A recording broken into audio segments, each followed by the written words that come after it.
कायम जात बघून आरोपीच्या पाठीशी उभा राहणारे लक्ष्मण हाके बोंधू अशोक खरातची जात शोधून त्यातही जातीवादी भूमिका बजावण्याचं काम करतायत हे दुर्दैव आहे.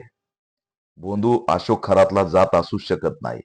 होय, बोंधू अशोक खरात मराठा आहे, परंतु याचाही अभिमान आणि सन्मान वाटतो की समग्र महाराष्ट्रातल्या एकाही मराठा समाजाच्या एकानेही भोंदू अशोक खरातची बाजू घेतली नाही. उलट अशोक खरातला फाशी झाली पाहिजे, महिलांना न्याय मिळाला पाहिजे, भोंदूगिरी बंद झाली पाहिजे आणि त्याच्यासोबत असलेल्या ज्यांचे ज्यांचे फोटो आहेत, मग ते अमित शहा पासून सगळ्यांचे, त्या सगळ्यांची चौकशी झाली पाहिजे.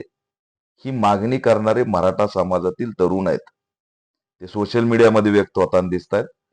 ते त्यांच्या अकाउंटवरून व्यक्त होताना दिसत आहेत आणि हे लक्ष्मण हाकेंना दिसत नाही.